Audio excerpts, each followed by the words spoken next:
ராகுல் காந்தி அவர்கள் வருகின்ற 12ஆம் தேதி திருநெல்வேலி பாராளுமன்ற உறுப்பினர் வெற்றி வேட்பாளர்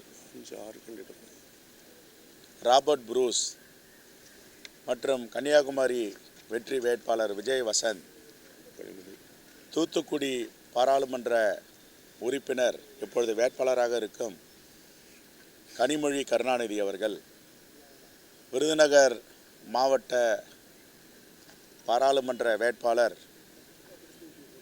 திரு மாணிக் தாகூர் அவர்கள், ராமநாதபுரம் வேட்பாளர், சிவகங்கை வேட்பாளர், மதுரை வேட்பாளர், தென்காசி வேட்பாளர், இந்த வேட்பாளர்களுக்கெல்லாம் தென் மாவட்டங்களில் போட்டியிடும் வேட்பாளர்களுக்கு தலைவர் ராகுல் காந்தி அவர்கள் 12ஆம் தேதி பரப்புரையாற்ற இருக்கிறார். இந்த தேர்தல் பிரச்சாரத்தில் கூட்டணி கட்சியை சார்ந்த தலைவர்கள் கலந்து கொள்ள இருக்கிறார்கள். இப்பொழுது இந்த இடத்தை பெல் மைதானத்தை பார்வையிட்டு இருக்கிறோம். பாதுகாப்பு ஏற்பாடுகள் குறித்து ஆலோசித்திருக்கிறோம். முதலமைச்சர் கோயம்புத்தூரில் பங்கேற்கிறார். இங்கே அமைச்சர் பெருமக்கள் தலைவர்கள் பங்கேற்க இருக்கிறார்கள்.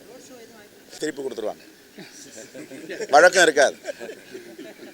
இருக்காது, திருப்பி கொடுத்துருவாங்க.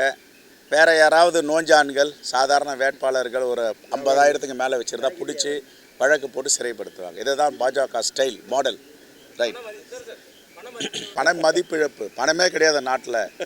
சர்வாதிகாரம் தான் மேலும் நிற்க போகுது இனிமேல். அதனால தான் அந்த பாசிச அரசை ஒழிக்க வேண்டும், ஜனநாயகம் மலர வேண்டும் நாங்கள் பிரச்சாரத்தை முன்னெடுத்திருக்கோம். ஒரு வாக்குறுதியை கூட நிறைவேற்றாத பிரதமர் வாக்கு கேட்க வருகிறார். இந்த துணிச்சல் எங்கேருந்து வருதுன்னு தெரியாது. சர்வாதிகாரத்துடைய மேலாண்மைன்னு சொல்லுவாங்க. ஒரு கூனி குறுகி நிற்பாங்க. ஒரு வாக்குறுதியை நிறைவேற்ற முடியவில்லை என்றால் மக்களை எப்படி சந்திப்பது? அதெல்லாம் கூச்சம் நாச்சம் சூடு சுரணை எதுவுமே இந்த பாசிச ஆட்சிக்கு கிடையாது, பாஜகவுக்கு கிடையாது. அவர்களோடு கொல்லைப்புற வழியாக கூட்டணி வைத்திருக்கின்ற அதிமுகவுக்கும் கிடையாது.